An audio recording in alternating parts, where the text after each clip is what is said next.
delights in the number, but our God is the one who delights in the people whose hearts are devoted to him. வெறும் கூட்டத்தை நம்முடைய தேவன் விரும்புவதில்லை, இருதயத்தில் தேவனை மகிழ்ச்சியோடு தேடுகிற கூட்டத்தை தேவன் விரும்புகிறார். And I can feel that all of you are seated here with a devoted heart, and that's the reason God has given his presence here. ஒரு தேவனுடைய பக்தியோடு தெய்வீகத்தோடு இங்கு உட்கார்ந்து கொண்டிருக்கிற உங்களுடைய இருதயத்துக்கு ஏற்ற வண்ணமாய் கர்த்தர் இங்கு கிரியை செய்து கொண்டிருக்கிறார். And I believe that tonight you're not going to return back as you came here. இன்றைக்கு நான் விசுவாசிக்கிறேன், நீங்கள் வந்த வண்ணமாகவே திரும்பி போவதில்லை என்று நான் விசுவாசிக்கிறேன். You will not be same after this meeting. நீங்கள் இந்த கூட்டத்திற்கு பிற்பாடு நீங்கள் வந்த விதமாய் இருக்க போவதில்லை. God is going to turn over certain things in your lives. பல விஷயங்களிலே கர்த்தர் உங்களுடைய வாழ்க்கையிலே திருப்ப போகிறார். And I believe that these are the days of restoration. நான் விசுவாசிக்கிறேன் இந்த நாட்களிலே கர்த்தர் ஒரு திருப்பு மாற்றங்களை செய்ய போகிற நாட்கள். As God has promised that I will restore the years eaten by the locust, the caterpillar, the palm of all, and all kinds of insects. வெட்டுக்கிளியும் பட்டுப்பூச்சிகளும் இந்த வருஷங்களை நான் திரும்ப கொடுக்க போறேன் என்று ஆண்டவர் வாக்கு கொடுக்கிறார். He not only says that I will restore the years, he says that you will eat in plenty and you shall be satisfied. அந்த வருஷங்களை மாத்திரம் திருப்பி கொடுப்பது அல்ல, அது தின்றவைகளையும் நான் திருப்பி கொடுப்பேன் என்று கர்த்தர் பேசுகிறார். But I believe that God is not only going to restore what you lost, but God is going to give you in bonus also. இறந்து போனதை கொடுப்பது மாத்திரமல்ல, கர்த்தர் இந்த ஜெபத்தின் மூலமா உங்களுக்கு ஒரு போனஸாக சில காரியங்களை கொடுக்க போகிறார். I don't know whether you believe in the power of the fasting prayer, but recently I experienced the power of the fasting prayer in my personal life. நீங்கள் இந்த உபவாச ஜெபத்தின் ஒரு மேன்மையை நீங்கள் உணர்ந்திருக்கிறீர்களோ இல்லையோ, ஆனால் நான் இந்த நாட்களில் என்னுடைய சபையில் நடந்த உபவாச ஜெபத்தின் மேன்மையை நான் உணர்ந்திருக்கிறேன். Before coming here, even we had 14 days of fasting prayer from 1st of December to 14th of December. கடந்த நாட்களில் என்னுடைய சபையில் 14 நாள் உபவாச ஜெபம் நடந்து கொண்டிருந்தது. When we started the fasting prayer, I had terrible cold and cough also. இந்த உபவாச ஜெபம் துவங்கும்போது எனக்கு மிகவும் சளியினாலும் கோல்டினால் நான் பாதிக்கப்பட்டிருந்தேன். I was struggling with the stuffy nose. நான் மூக்கு அடைப்பினால ரொம்ப கஷ்டப்பட்டேன் நான். And I was profusely producing the thick phlegm whenever I coughed. Thick phlegm whenever I cough. நான் இரும்பும் பொழுது அதிகமான சளி வெளியே வருதை நான் பார்த்தேன். But on the 6th of night, when I was preparing the message for 7th of December, the Sunday, நான் 6வது நாள் இரவு அது 7வது நாள் ஜெபத்துக்காக நான் ஆயத்தப்படும் பொழுது I was struggling with extreme cold, much sneezing and stuffy nose. அதிகமான நான் மூக்கு அடைப்பினாலும் அந்த தும்பலினாலும் அதிகமாக வேதனைப்பட்டுக் கொண்டிருந்தேன். That time I heard a voice given by the Spirit of God. அந்த நேரத்தில் தேவனால் சொல்லப்பட்ட ஒரு வார்த்தை நான் கேட்டேன். The Spirit of God reminded an incident that was performed by Jesus when he was on this earth. இயேசு இந்த பூமியில் இருக்கும்போது நடந்த ஒரு காரியத்தை கர்த்தர் இயேசு எனக்கு நினைவு கூட்டினார். You all remember that incident. உங்களும் கூட அந்த சம்பவங்களை நீங்களும் அறிந்திருக்கிறீர்கள். One day Jesus felt hungry and he saw a fig tree. ஒரு நாள் இயேசு பசியா இருக்கும்போது அத்தி மரத்தை பார்க்கிறார். Because that tree was fully covered with leaves, he thought there will be some fruits also. அந்த மரம் இலைகளினால் நிரம்பி இருந்தது. இயேசு நினைத்தார் அந்த மரத்தில் கனி இருக்கும் என்று இயேசு நினைத்தார். Expecting some fruits, Jesus went near the fig tree. இயேசு அந்த அத்தி மரத்தின் அருகாமையிலே போய் கனியை பார்க்க என்று போகிறார். But he could not find even one fruit. ஒரு கனியை கூட இயேசு பார்க்க முடியவில்லை. And that is the time Jesus cursed the tree, saying that hereafter no one will eat even a single fruit from you. ஏனால் இயேசு சொன்னார், இனி ஒரு கனியும் உன்னிடத்தில் காண்பதில்லை என்று இயேசு சொன்னார். Next day when Jesus was returning back with the disciples saw that fig tree was completely dry. அதே மறுநாளில் இயேசு தன் சீஷர்களோடு கூட அதே அத்திமரத்திற்கு வரும்போது அந்த அத்திமரம் முற்றுமாய் பட்டு போயிருந்தது. The Spirit of God told me, as Jesus cursed that fig tree, tonight you curse the sickness that is tormenting you. அன்றைக்கு இயேசு எப்படி அந்த அத்திமரத்தை சபித்தாரோ அதே போல இந்த நாட்களில் உன்னுடைய வியாதி உன்னுடைய பிரச்சனைகளை நீங்கள் சபிக்க வேண்டும் என்று ஆண்டவர் I சொல்லுகிறார். obeyed the instruction of the Holy Spirit and immediately commanded that cold and cough. அதே வார்த்தை நான் பரிசுத்த ஆவிக்கு கீழ்ப்படிந்து அந்த சளியையும் அந்த என்னுடைய அந்த கோல்ட்டையும் நான் இயேசுவின் நாமத்தினால கடிந்து கொண்டேன். Dear ones, you won't believe, from the next day onwards the Spirit of God and the word started working in my life, and today I'm totally free from the stuffy nose and the phlegm that was troubling me. பிரியமான சபையே, நீங்கள் விசுவாசிக்க மாட்டீர்கள், மறுநாளே எனக்கு பரிபூர்ண சுகத்தை ஆண்டவர் எனக்கு தந்தார். அந்த சளி பிரச்சனையிலிருந்து தேவன் எனக்கு விடுதலை கொடுத்தார். Hallelujah. Hallelujah. Today if you believe the word of God, இன்றைக்கு தேவனுடைய வார்த்தையை நீ விசுவாசிப்பாய் என்றார். today if you use the word of God, இன்றைக்கு தேவனுடைய வார்த்தையை நீ உபயோகப்படுத்துவாய் if you என்றார். exercise the faith God has given you, இன்றைக்கு ஆண்டவர் கொடுத்த விசுவாசத்தை ஒருமுறை நீ பயிற்சிப்பாய் it என்றார். doesn't matter what your problem is. பிரச்சனை ஒரு பிரச்சனை இல்ல. It doesn't matter how chronic your diseases are. இன்றைக்கு எத்தனை பிரச்சனைகள் நோய்கள் உனக்கு இருப்பது என்பது பிரச்சனை அல்ல. But today you curse the sickness, curse your problem, and give it free away from your life. இன்றைக்கு உன் சாபத்தையும் உன் நோயையும் நீ கடிந்து கொண்டு சபிப்பாய் என்றார். நிச்சயமா உனக்கு விடுதலை உண்டு. Because the God we are serving, the God we are preaching, is not a dead God who has lost in the pages of history. ஆமென். நம்முடைய இயேசு நாங்கள் பிரசங்கிக்கிற இயேசு அவர் மரித்தவர் அல்ல, இன்றும் ஜீவனோடு இருக்கிறவர் நாங்கள் பிரசங்கிக்கிறோம். My God is a creator of the universe. முழு சராசரங்களையும் உண்டாக்கினவர் அவர். My God is an almighty God. சர்வ வல்லமை உள்ளது. My God is a big God. தேவன் பெரிய தேவன். And that God says that I am the God of all flesh. Is there anything too hard for me? அதே தேவன் சொல்லுகிறார், நான் எல்லா மாம்சமானவர்களுக்கும் தேவனாய் இருக்கிறேன், என்னால கூடாத காரியம் உண்டோ? And we all open our mouth and say, Lord, nothing is impossible to you. எல்லாரும் வாய் திறந்து சொல்லுவோமா? ஆம் ஆண்டவரே, உம்மால் ஆகாத காரியம் ஒன்றும் இல்லை. Hallelujah. If you believe, you shall see the glory of God. விசுவாசிப்பாய் என்றால் தேவ மகிமையை காண்பாய். Tonight the glory of God is going to touch you. இந்த ராத்திரி தேவனுடைய மகிமை உன்னை தொடப் போகிறது. Tonight the power of God is going to touch you. ராத்திரி தேவனுடைய வல்லமை உன்னை தொடப் போகிறது. Every band of sickness is going to be broken as எல்லா வியாதியின் கட்டுகளையும் இயேசு விடுவித்துவாராக. every long lasting problem will kneel before you. பல நாள் பிரச்சனை கர்த்தர் விடுதலையாக்க போகிறார். The problems that were standing till today, they are going to kneel before you in the name of Jesus. இதுவரைக்கும் உனக்கு முன்பாக நின்ற இந்த பிரச்சனைகள் எல்லாம் இன்றைக்கு இயேசு கிறிஸ்துவின் நாமத்தினால அவைகள் எல்லாம் முடங்கப்படுவதாக. My God is a mighty God. என்றால் என் தேவன் வல்லமை உள்ள தேவன். That which is impossible with man is possible with God. என் தேவனால் கூடாத காரியம் ஒன்றுமே இல்லை. Praise be to God. கர்த்தருக்கு ஸ்தோத்திரம். All these 18 years, all these 18 days, you have been hearing the wonderful message from Pastor Sam. கடந்த 18 நாட்களும் நீங்கள் நல்ல ஒரு செய்தியை நீங்கள் கேட்டுக்கொண்டிருப்பீர்கள். I was just going through the YouTube channel that he gave, and I saw 15 episodes on Rahab.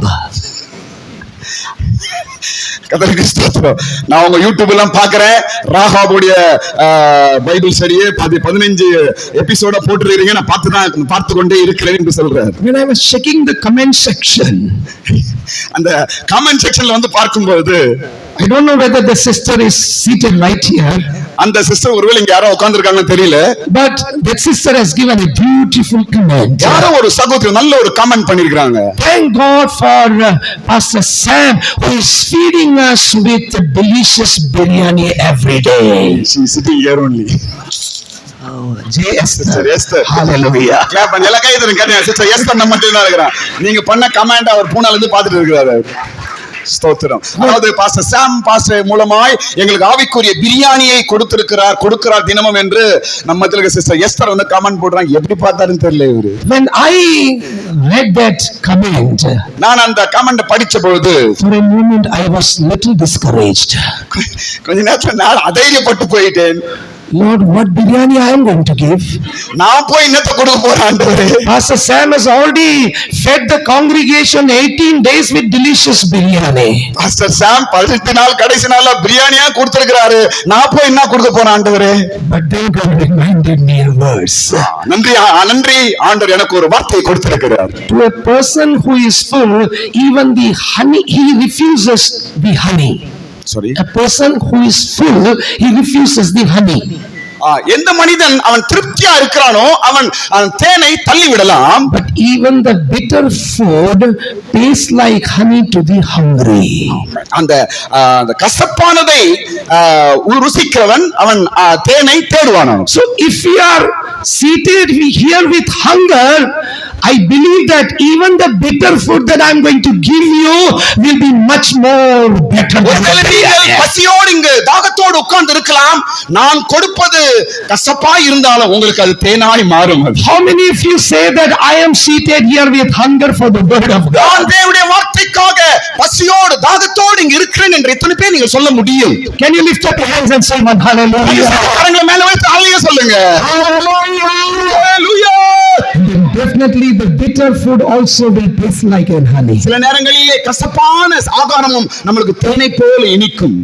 For today's meditation, shall we all turn our Bible இன்றைக்கு நம்முடைய தியானத்திற்காக நம் வேதத்தை திறப்போம். to Gospel according to Saint Luke chapter 13. லூக்கா 13ஆம் லூக்கா சுவிசேஷம் 13ஆம் அதிகாரத்தை நாம் திறப்போம்.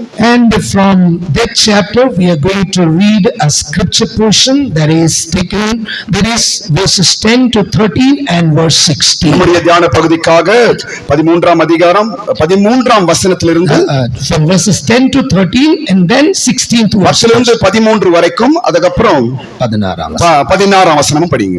ஒரு ஓய்வு நாளிலே அவர் ஜெபாலயத்திலே போதகம் பண்ணிக் கொண்டிருந்தார். அப்பொழுது 18 வருஷமாய் பலவீனப்படுத்தும் ஆவி கொண்ட ஒரு ஸ்திரீ அங்கே இருந்தார். அவள் எவ்வளவேனும் நிமிரக்கூடாத கூனியாய் இருந்தாள்.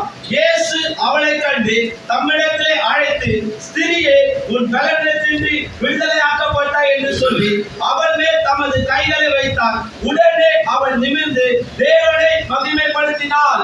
10 to 13 English please. And he was teaching in one of the synagogues of the Sabbath, and behold, there was a woman which had a spirit of infirmity 18 years, and was bound together, and could in no wise lift up herself. And when Jesus saw her, he called her to him, and said unto her, Woman, thou art cleansed from thine infirmity. And he laid his hands on her, and immediately she was made straight and glorified God. Amen. Praise be to God. கர்த்தருக்கு ஸ்தோத்திரம். We have read the scripture portion many times. We heard so many messages on this verse. ஒருவேளை இந்த பகுதியை நீங்கள் அநேக முறை படித்திருக்கலாம், இல்லையென்றால் பல தேவ செய்திகளை நீங்கள் கேட்டிருக்கலாம். Here in the scripture portion we see that a woman who was crippled or a woman who was totally bent was restored by Jesus Christ. அவள் அநேக நாட்களாய் கூனியா இருந்தால் இயேசுவின் மூலமாய் அந்த ஸ்திரீ சுகத்தை பெறுகிறார். As I told you, these are the days of restoration. நான் சொன்னது போல இந்த நாட்கள் உங்களை புதுப்பிக்கப்படுகிற ஒரு நாட்கள். Today God is going to restore certain things in your lives. இன்றைக்கு அநேக காரியங்களை உங்களுடைய வாழ்க்கையில கர்த்தர் புதுப்பிக்க போகிறார். More than all the physical things, God is going to restore certain spiritual things in your lives. உங்களுடைய வாழ்க்கையிலே சரீர பிரகாரமாகவும் ஆவிக்குரிய பிரகாரமாகவும் அநேக காரியங்களை கர்த்தர் உங்களுக்கு புதுப்பித்து கொடுப்பாராக. What I say according to the word of God, when our spiritual things are restored, then automatically all the physical things will be in line.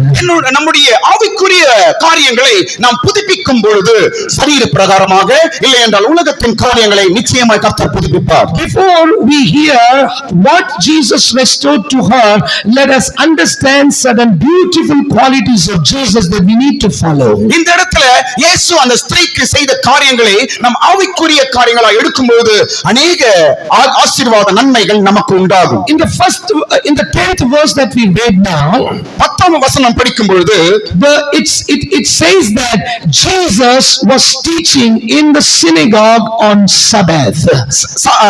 சபத் நாளிலே இயேசு ஆலயத்திலே பிரசங்கித்துக் கொண்டிருந்தார்.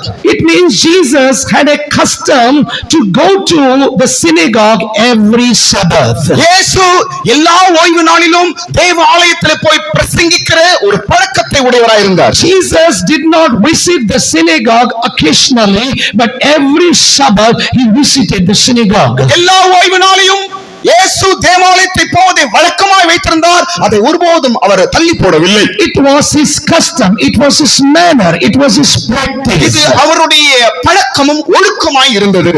Not even one Sabbath he left without going. எந்த ஒரு ஓய்வு நாளையும் இயேசு விட்டதா இல்லை. Today, what is our practice? இன்றைக்கு நம்முடைய பழக்கம் என்ன?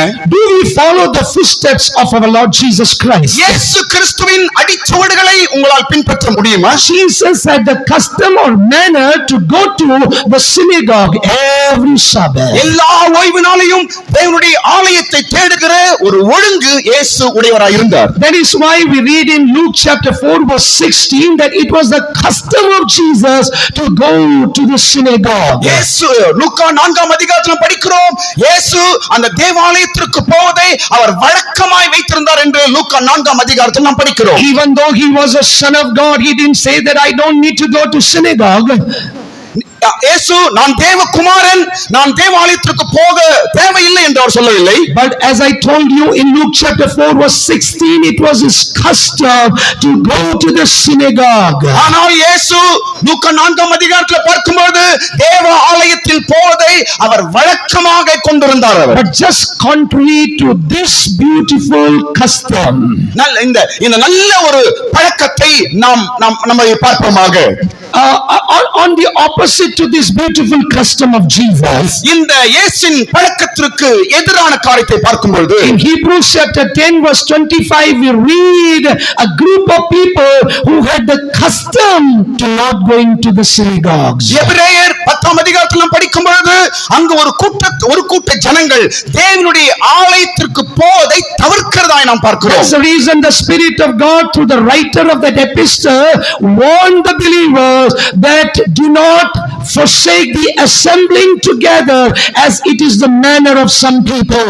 நம்முடைய நிருபங்களை பார்க்கும்போது பவுல் எழுதுகிறார், ஒரு கூட்டத்தார் ஜனங்கள் தேவனுடைய ஆலயத்திற்கு போவதை அவர்கள் தவிர்க்கிறார்கள் என்று நாம் பார்க்கிறோம். What is our custom today? இன்றைக்கு நம்முடைய பழக்க வழக்கங்கள் என்ன? Do we follow the customs of Jesus? நீங்கள் தேவனுடைய பழக்கத்தை பின்பற்றுகிறீர்களா? Or do we follow the custom of the people that we read in Hebrews chapter 10 verse 25? இல்லை என்றால் எபிரேயர் புத்தகத்தில் எழுதப்பட்ட அந்த ஜனக்கூட்டத்தின் அடிச்சுவடுகளை பின்பற்றுகிறீர்களா? My dear brothers and dear sisters, அருமையான சகோதரனே சகோதரியே, let us make it a practice not to forsake the assembling together of the people of God. தேவனுடைய ஜனத்தோடு தேவனுடைய ஆலயத்தை தேடுவதை ஒருபோது நாம் விட்டுவிட வேண்டாம்.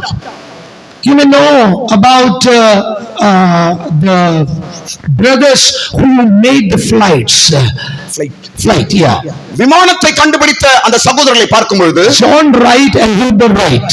John Wright and Wilbur Wright. They were the brothers who invented the small aircraft. இந்த சகோதரர்கள் தான் ஒரு சிறிய விமானத்தை முதல் தயாரிக்கிறார்கள். And when the president of that nation came to know that these two brothers have invented an aircraft, அந்த தேசத்தின் அதிபதி வந்து பார்க்கிறார், இந்த சகோதரர்கள் தயாரித்த அந்த விமானத்தை பார்க்கிறார். Through his secretary he sent a message to these brothers that on Sunday I am coming there, I want to see you flying the aircraft that you invented. தேசத்தின் பிரதமர் சொல்லுகிறார், நான் ஞாயிற்றுக்கிழமை வந்து நீங்கள் செய்த அந்த விமானத்தை பார்க்க நான் பார்வையிட வருகிறேன் என்று அவர் சொல்லுகிறார். The Wright brothers sent the message to the president through the secretary. அந்த ரைட் பிரதர்ஸ் அந்த பிரசிடென்ட்க்கு அவர் திரும்பி பதில் அளிக்கிறார். Sorry president sir, we honor you but remember one thing, we don't fly the aircrafts on Sundays. கரங்களை தட்டுங்க. ஹalleluya.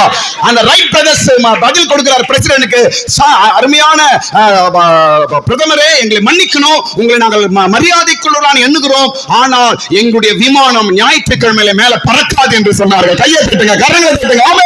How much importance they gave to the Sabbath and assembling together of the people of God. ஓய்வு நாளையும் தேவாலயத்தையும் தேவனுடைய நாளையும் அவர்கள் எவ்வளவாய் கனப்படுத்தினார் என்று பாருங்கள். Let us always follow the very footsteps of Jesus, and for that we are called.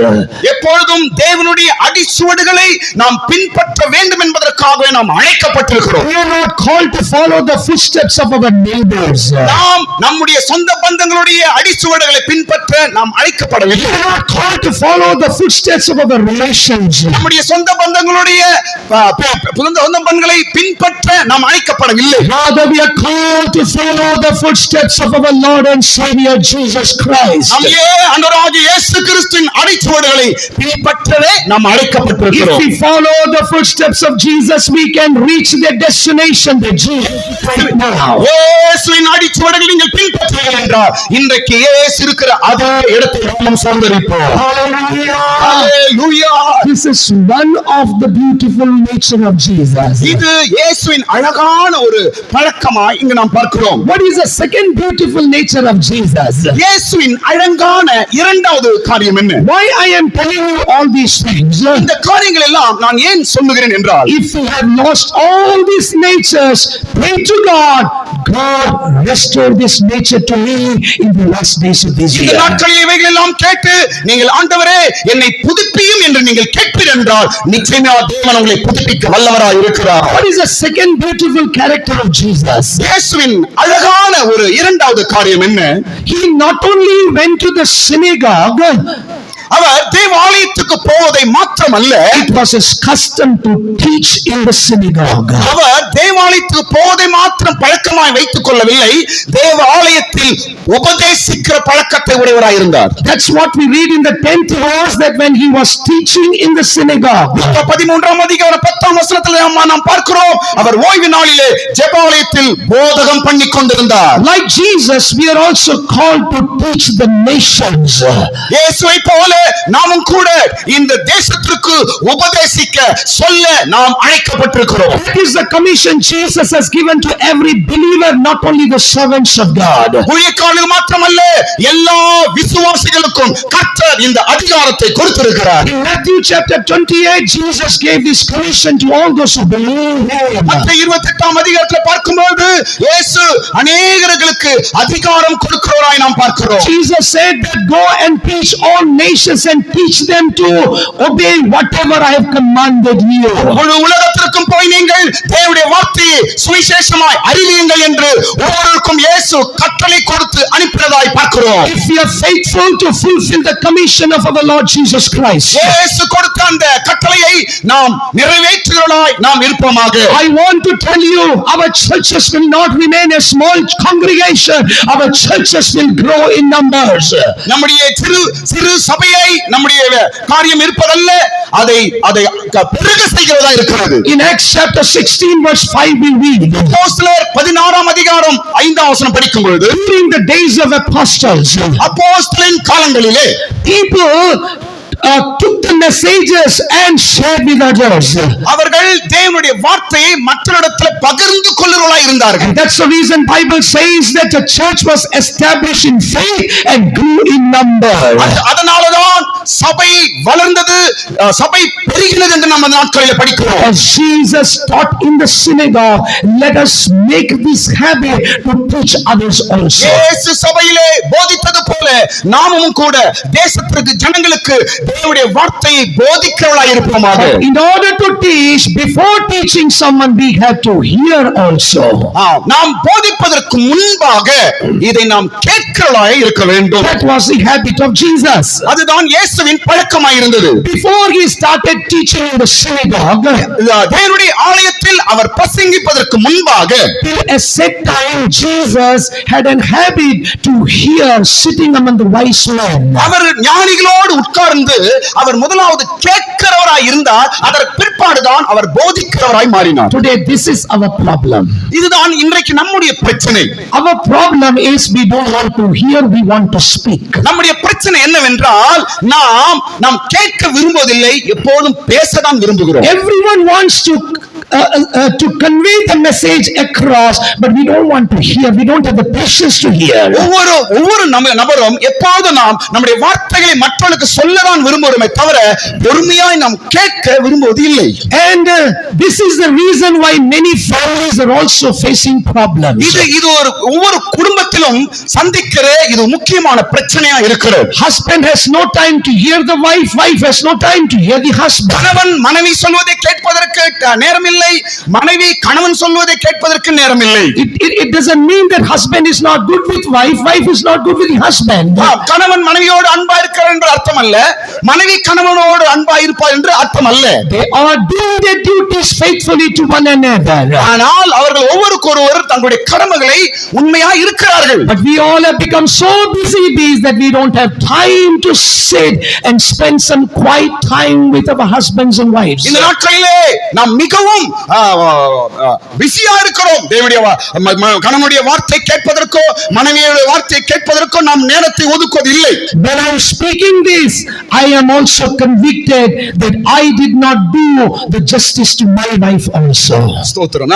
இந்த நாட்கள் நான் போதிக்கிறேன், நானும் கூட என் மனைவி விஷயத்துல நான் கேட்கிறவனாகவோ சொல்லுகிறவர்களோ அந்த இடத்துல நான் இல்லாமல் இருக்கிறேன். Some of brothers and sisters who are seated here may have the same complaint about your husband and about your wives. இந்த இடத்துல உட்கார்ந்து இருக்கிற கணவன் மனைவிக்கும் கூட இதே பிரச்சனைகள் உங்களுக்கு இருக்கலாம். My dear brothers and dear sisters, let us develop an act of hearing.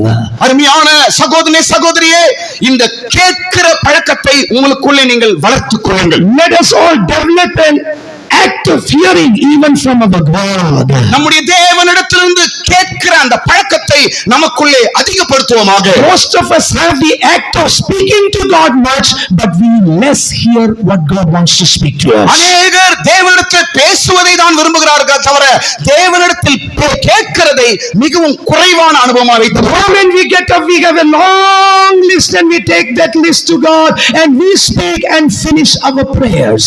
பெரிய ஒரு லிஸ்ட் வைத்து தேவனிடத்தில் ஜெபத்துல நாம் ஆண்டவர்கிட்ட சொல்லிக்கொண்டே அந்த ஜெபத்தை முடித்து விடுகிறோம். Are we taking some quality time to sit with God and hear His voice? தேவனுடைய சமூகத்திலிருந்து அவருடைய வார்த்தையை கேட்கிற பழக்கங்களை நாம் உடையவர்களாய் இருக்கிறோமா? As the servants of God, we are too busy running here and there, but we are not able to spend some quality time to listen to what God wants to speak to us. கூட அநேக காரியங்கள் அவர்கள் மிகவும் பிஸியா இருக்கிறார்கள். தேவ சமூகத்தில் உட்கார்ந்து தேவனுடைய வார்த்தை சத்தத்தை கேட்பதில் ஊழியக்காரரும் குறைவா இருக்கிறார்கள். If we realize, like the psalmist who says in Psalm 28, சங்கீதம் 28ஆம் சங்கீதத்துல in verse 1 the psalmist says, 1ஆம் வசனத்திலே சங்கீதக்காரன் சொல்லுகிறார், oh God, do not be quiet.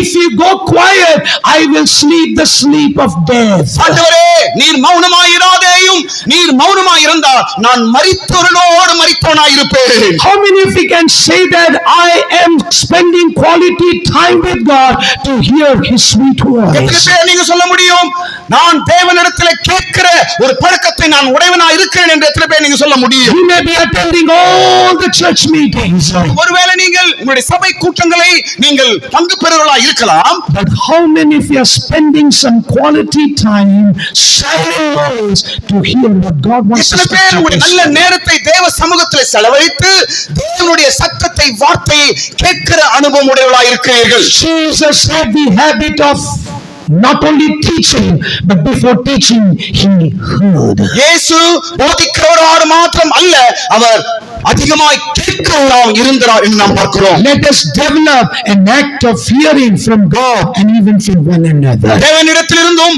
மற்றவர்களிடத்திலும் நாம் கேட்கிற பழக்கத்தை நமக்குள்ளே நாம் வளர்த்துக் கொள்வோமாக. My dear brothers who are seated here, தேவனுடைய அருமையான சகோதரர்களே, இங்க இருக்கிற தேவனுடைய பிள்ளைகளே, I want to tell you, if you are a married person, நான் உனக்கு சொல்றேன், ஒருவேளை நீங்க விவாகமானவளா இருக்கலாம். No matter how busy you are, நீங்க எவ்வளவு பிஸியா இருக்கிறீங்க என்பது பரவாயில்லை, எப்படி உங்க விஷயம் அது. but your wife expects some quality time that you should spend with her. உங்களுடைய மனைவிகள் எதிர்பார்ப்பது என்னென்றால் உங்களுடைய விலையேற பெற்ற நேரத்தை அவரிடத்தில் நீங்கள் செலவழிக்க வேண்டும் என்று எதிர்பார்க்கிறார்கள். You have heard about Charlie Kirk, who was assassinated some months ago. Charlie Kirk. Charlie என்ற ஒரு நபரை அமெரிக்காவில் சுட்டு கொண்டார்கள். He said that no matter how busy I am in the ministry, என்னுடைய ஊழியங்களில் நான் எவ்வளவு பிஸியா இருந்தாலும் கூட, but I spare one day entirely for my family. ஒரு நாள் என்னுடைய குடும்பத்திற்காக நான் செலவழிப்பேன் என்று அவர் சார்லி சொல்லியிருக்கிறார். That day I switch off my phone. அந்த நாள் என்னுடைய போனை நான் சுவிட்ச் ஆஃப் செய்து விடுவேன். Today our problem is more than our wives, more than our husbands, we are engaged with our mobiles. இன்றைக்கு நம்முடைய பிரச்சனை என்னவென்றால், கணவன்மாரா இருக்கட்டும் மனைவியா இருக்கட்டும், அதிகப்படி நேரத்தை நாம் செல்போனில் தான் செலவழித்துக் கொண்டிருக்கிறோம். Sad to say we are married to our wife, but mobiles have become our wives. நாம் விவாகமானவர்களா இருந்தாலும் கூட இன்றைக்கு நம்முடைய மனைவி போன் தான் நம்முடைய மனைவியா இருக்குது. Sad to say we are married to husbands, but mobiles have become our husbands. சுகமான காரியம், நம் கணவன் இருந்தாலும் கூட நமக்கு கணவனாய் இருப்பது செல்போனாய் தான் இருக்குது. இன்றைக்கு Tonight make a decision, Lord, mobile is not my husband, but my wife, and my husband is my true wife and my husband. ஒரு தீர்மானம் எடுப்பீர்களாக, ஆண்டவரே மொபைல் போன் என்னுடைய கணவன் அல்ல, ஆண்டவரே மொபைல் போன் என்னுடைய மனைவி அல்ல என்று ஒரு தீர்மானத்தை நாம் எடுப்போமாக. If you develop an act of hearing, most of the problems in our family will be solved. நாம் கேட்கிற பழக்கத்தை அதிகமாய் அதை நாம் அதிகப்படுத்திக் கொள்வோம் என்றால் நிறைய பல பிரச்சனைகள் சால்வ் ஆகிவிடும் என்று. Whenever Jesus went to the synagogue, இயேசு எப்பொழுதெல்லாம் அவர் தேவனுடைய ஆலயத்திற்கு போகும்பொழுது, his only intention was not just teaching and preaching. அவர் போதிப்பது மாத்திரம் அவருடைய காரியமா இருந்தது இல்லை.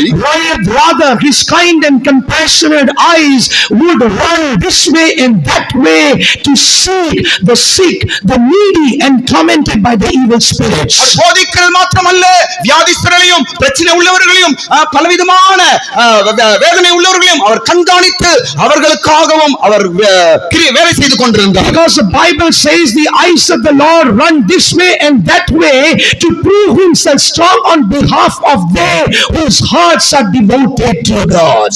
தேவனுடைய கண்கள் பூமி என்றும் உலாவிக் கொண்டிருக்கிறது. அந்த கண்கள் தேவனுடைய காரியங்களை செய்து கொண்டிருக்கிறது நாம் பார்க்கிறோம்.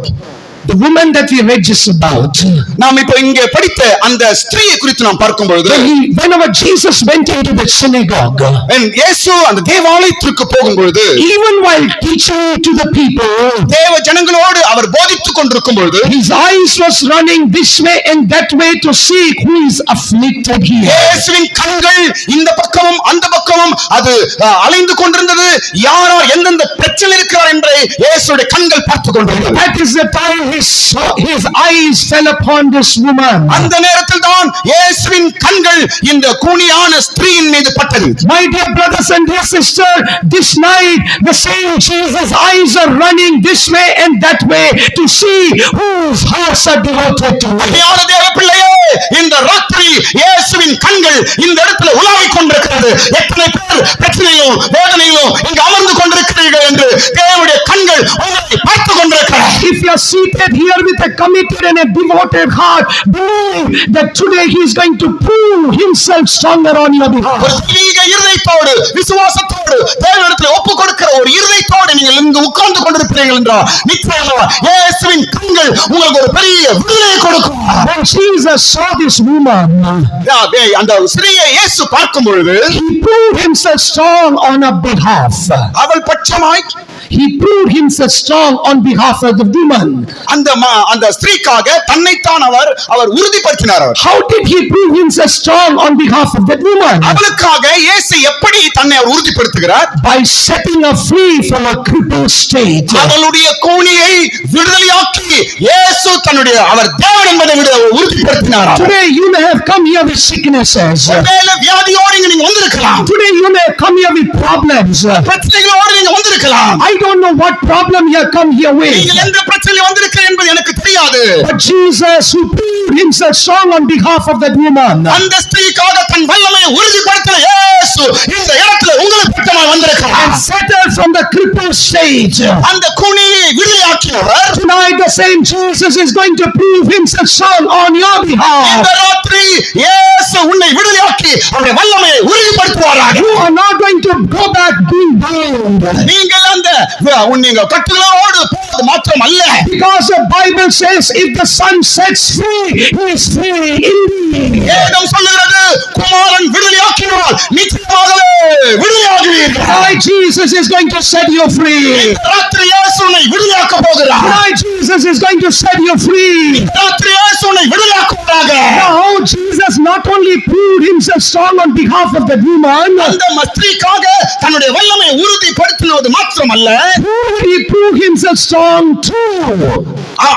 Sorry, Who did he prove himself strong to? அவன் யாருக்கு முன்பாக? First one, he proved himself strong on behalf of the woman. Okay. And now, who he proved himself strong before?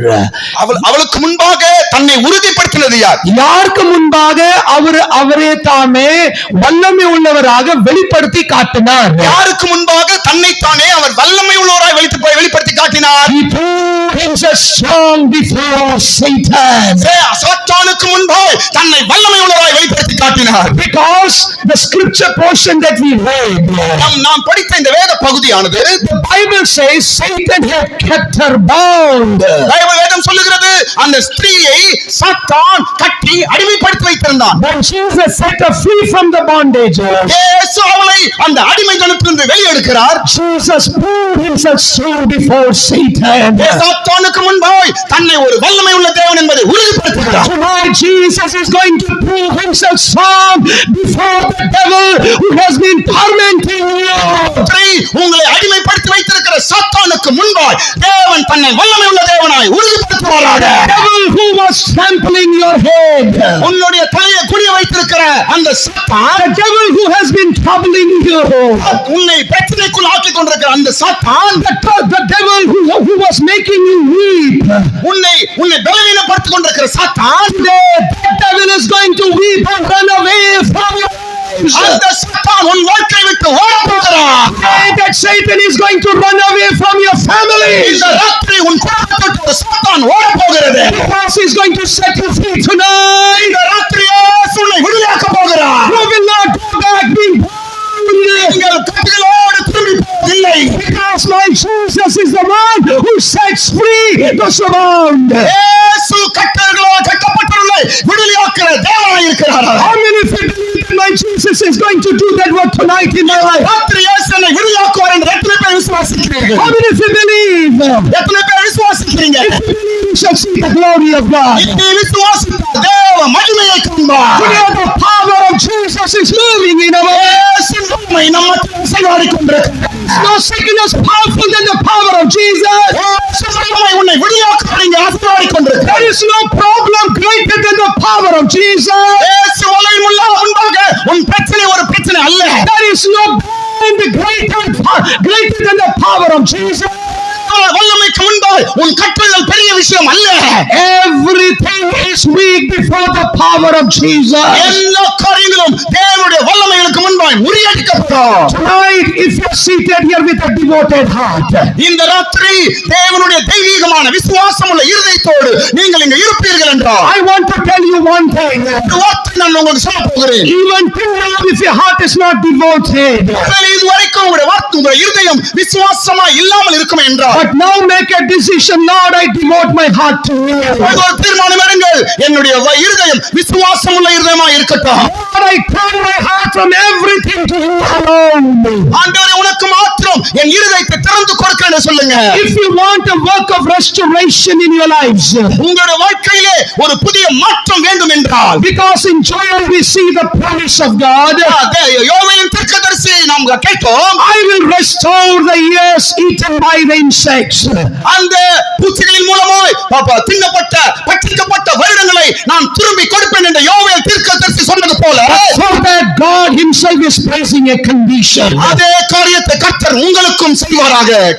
In chapter 2 verse 15, God is telling the people of God, 2ஆம் அதிகாரம் 15ஆம் வசனத்தில் நாம் படிக்கும் பொழுது, if you turn to me with all your heart முழு இருதயத்தோடு என்னிடத்தில் திரும்பும் பொழுது, and with fasting, weeping and mourning, உபவாசத்தோடும் கண்ணீரோடும் விண்ணப்பத்தோடும் என்னிடத்தில் திரும்புவீர்கள் என்றால், then I will restore the years that the locusts have eaten. அந்த வெட்டுக்கிளிகள் பட்சித்த வருடங்களை நான் திருப்பி கொடுப்பேன் என்று ஆண்டவர் சொல்லுகிறார். Unless and until our heart is devoted, நம்முடைய இருதயம் விசுவாசமுள்ள இருதயமாய் மாறும் வரைக்கும், unless and until our heart is totally committed to God, முழு இருதயம் தேவனிடத்தில் ஒப்பு கொடுக்கும் வரைக்கும், to restore your lost health, God doesn't need any money.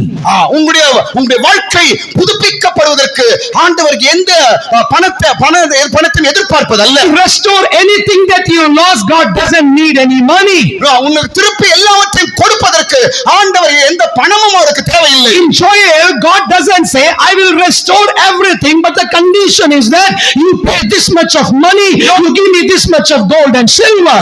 யோவேல் தீர்க்கதரிசி மூலமாய் ஆண்டவர் சொல்லும்போது, நான் உங்களுக்கு எல்லாவற்றையும் புதுப்பிக்கும்படிக்கு நீங்கள் எனக்கு பொன்னும் வெள்ளியும் தாங்கள் என்று ஆண்டவர் கேட்கவில்லை. Our God doesn't need any material things. ஆண்டவர் எந்த விதமான எழுத்தின் பொருளையோ காரியங்களோ அவர் எதிர்பார்ப்பதில்லை. Only thing what God is asking us tonight. ஒன்று இந்த ராத்திரியில் தேவன் கேட்பது என்ன? In Proverbs there is a verse which goes like this. நீதிமொழிகளிலே ஒரு வார்த்தை இப்படி சொல்லுகிறது, My son, give me thy heart. என் மகனே உன் இருதயத்தை எனக்கு தா என்று தான் வேதம் சொல்லுகிறது. Give me your heart. உன் இருதயத்தை எனக்கு தா. Tonight God is asking your heart. இந்த ராத்திரி ஆண்டவர் உன் இருதயத்தை கேட்கிறார். God is not asking your divided devotion, but God is asking your undivided devotion. புரியல எனக்கு. God is not asking your divided devotion. பிரிக்கப்பட்டதான devotion அல்ல. ஆண்டவர் பிரிக்கப்பட்டதான ஒரு தெய்வீகத்தை உன்னிடத்தில் கேட்கவில்லை. God is asking for undivided heart. பிரிக்கப்படாத ஒரு முழு இருதயத்தை அவர் கேட்கிறார். God is expecting undivided devotion. ஒரு பிரிக்கப்படாத ஒரு தெய்வீகமான இருதயத்தை கர்த்தரிடத்தில் எதிர்பார்க்கிறார். Sometimes we sit in the presence of God but with a divided devotion. சில நேரங்களில் நாம் பிரிக்கப்பட்ட உடைக்கப்பட்ட ஒரு இருதயத்தோடு தேவ சமூகத்தில் நாம் காணப்படுகிறோம். God is present, half of our mind is present, half of our mind is somewhere traveling. தேவ சமூகத்தில் உட்கார்ந்து இருக்கும்போது பாதி மனசு இங்க இருக்கும், பாதி மனசு எங்கேயோ அலைந்து கொண்டிருக்கும். That's the reason God is not able to restore what we have lost. அதனால தான் தேவன் நம்ம இழந்து போனதை திரும்பி நமக்கு கொடுக்க அவர் முடியாதவராய் இருக்கிறார். My dear brothers and dear sisters, அருமையான சகோதர சகோதரிகளே, today I want to conclude my message here. இன்று ராத்திரி என்னுடைய செய்தியை முடிக்கும் முன்பாக, But tomorrow I will continue the same subject. இதே பகுதியை நாளைக்கும் நான் தொடர போகிறேன். As I'm going to finish this message now, எனக்கு இந்த செய்தியை நான் முடிக்க போகும்போது, I just want to ask you, நான் ஒரு கேள்வியை உன்னிடத்தில் நான் கேட்க போகிறேன். do you want God to restore what you have lost? நீங்கள் இழந்து போனதை கர்த்தர் திருப்பி கொடுக்க வேண்டும் என்று எதிர்பார்க்கிறீர்களா? I don't know what you have lost. நீங்கள் எதை இழந்து போனீர்கள் எனக்கு தெரியாது. You know what you lost, God knows what you have lost. ஆனால் நீங்கள் எதை இழந்து என்று தேவன் அறிவார். I cannot restore what you have lost. நீங்க இழந்து போனதை நான் கொடுக்க முடியாது. Pastor Sam, can you restore what they have lost? No. Pastor Sam cannot restore. நீங்க இழந்து போனதை என்னால கொடுக்க முடியாது. But there is one who says, I will restore what you have lost. இழந்து போனதை நான் திரும்பி கொடுப்பேன் என்று ஒரு தேவன் வாக்கு கொடுத்திருக்கிறார். And that is not a man, but that is a living God. அவர் மரித்தவர் அல்ல, அவர் ஜீவனோடு இருக்கிற தேவன். And the Bible says God is not a man to lie. He is not a son of man to repent. தேவன் சொல்லுகிறது தேவன் பொய் உரைய அவர் மனிதன் அல்ல, அவர் தேவகுமாரன். அவர் God says, I will restore. நான் உனக்கு எல்லாவற்றையும் திருப்ப கொடுப்பேன். There is no doubt when God says, I will restore. தேவன் சொன்ன அந்த வார்த்தையில் எந்த விதமான சந்தேகமும் இல்லை. Tonight God is going to restore your lost finance. எதை இழந்து போன உன்னுடைய பண விஷயங்களை கர்த்தர் திரும்ப கொடுக்க போகிறார். God is going to restore your lost business. உன்னுடைய இழந்து போன வியாபாரத்தை கர்த்தர் திரும்ப கொடுக்க போகிறார். God is going to restore your lost career. நீ எழுந்து போன உன்னுடைய காரியத்தை கர்த்தர் திரும்ப கொடுக்க Today போகிறார். God is going to restore your lost health. நீ எழுந்து போன உன்னுடைய ஆரோக்கியத்தை பலத்தை கர்த்தர் திரும்ப கொடுக்க போகிறார். Because in Jeremiah chapter 30, God says that I will bring health and cure to you. எரேமியா வசனம் சொல்லுகிறது, நான் உன்னுடைய பலத்தையும் ஆரோக்கியத்தையும் திரும்ப கொடுப்பேன் என்று ஆண்டவர் சொல்லியிருக்கிறார். But whom he will restore? But whom he will restore? யாருக்கு அவர் திரும்ப கொடுப்பார்? Those who will turn to him with all their heart. தேவனிடத்தில் திரும்புகிறவர்களுக்கு அவர் திருப்பி கொடுக்கிறார். Not with a divided devotion, பிரிக்கப்பட்ட ஒரு தெய்வீக இருதயம் அல்ல, but with an undivided devotion. பிரிக்கப்படாத ஒரு முழு இருதயத்தோடு நாம் தேவனிடத்தில் வரும்பொழுது, Tonight, how many of you want to enjoy the restoration in your lives? தேவன் திரும்ப கொடுக்க வேண்டும் என்ற காரியத்தை எத்தனை பேர் எதிர்பார்த்து விசுவாசிக்கிறீர்கள்? And the restorer is in our midst tonight. The restorer is in our midst tonight. திரும்பி கொடுக்கிற நம்மத்தில் இருக்கிறார் அவர். And that is our living God. அவரே நம்முடைய ஜீவனுள்ள தேவன். But that God is asking your undivided devotion. உன்னுடைய பிரிக்கப்பட்ட இருதயம் இல்லாமல் முழு இருதயத்தோடு தேவனிடத்தில் வா. Those who want to make a decision. எத்தனை பேர் இந்த தீர்மானத்தை எடுக்கிறீர்களோ? Lord, from today onwards, I am going to make an undivided devotion. ஆண்டவரே, இன்று முதல் நான் ஒரு பிரிக்கப்பட்ட இரண்டு மனம் இல்லாமல் ஒரே இருதயத்தோடு நான் உன்னை தேடுவேன் ஆண்டவரே. Yes, Lord, many times even while sitting in your presence, my heart and my mind was divided. எத்தனையோ முறை உன் சமூகத்தில் நான் உட்கார்ந்து கொண்டிருக்கும் போது என் இருதயம் பிரிக்கப்பட்ட பாதி தேவ சமூகத்திலும் பாதி வெளியேயும் இருந்த ஒரு அனுபவத்தோடு தான் நான் காணப்பட்டேன். As it is written in Matthew chapter 15. மத்தேயு 15ஆம் அதிகாரத்தில் எழுதப்பட்டது போல, Yes, God, many times I honored you with my mouth, but my heart was far away. அநேக முறை நான் என் உதடுகளினால் உம்மை கனப்படுத்தினேன், ஆனால் என் இருதயமோ தூரமாய் இருந்தது ஆண்டவரே. But today let us all make a decision. இந்த ராத்திரி எல்லாரும் ஒரு தீர்மானத்தை எடுப்போமாக. Lord, hereafter not only with my mouth, but I will honor you with my undivided heart. ஆண்டவரே, என் வாயினால மாத்திரம் உம்மை நான் கனப்படுத்துவதில்லை, என்னுடைய பிரிக்கப்படாத இருதயத்தோடு முழு இருதயத்தோடு உம்மை நான் கனப்படுத்துவேன். Those who want to make this decision can kindly stand in your place. இந்த தீர்மானத்தை எடுக்கிறவர்கள் ஒரு நிமிஷம் உங்களிடத்தில் எழும்பி நில்லுங்கள். And if you want to make this decision, God is going to help you. இந்த தீர்மானத்தை நீங்கள் எடுக்கும்போது கர்த்தர் உங்களுக்கு உதவி செய்ய போகிறார். Our responsibility is to make the decision. நம்முடைய பொறுப்பு என்னவென்றால் நாம் எடுக்க வேண்டிய தீர்மானம் தான் நம்முடைய பொறுப்பு. And it is God's work to give us the strength to make us fulfill the decision. அவருடைய தீர்மானத்தை நிறைவேற்றுவது அவருடைய வேலையா இருக்கிறது. When Jesus was in the Garden of Gethsemane, இயேசு கெத்செமனே தோட்டத்தில்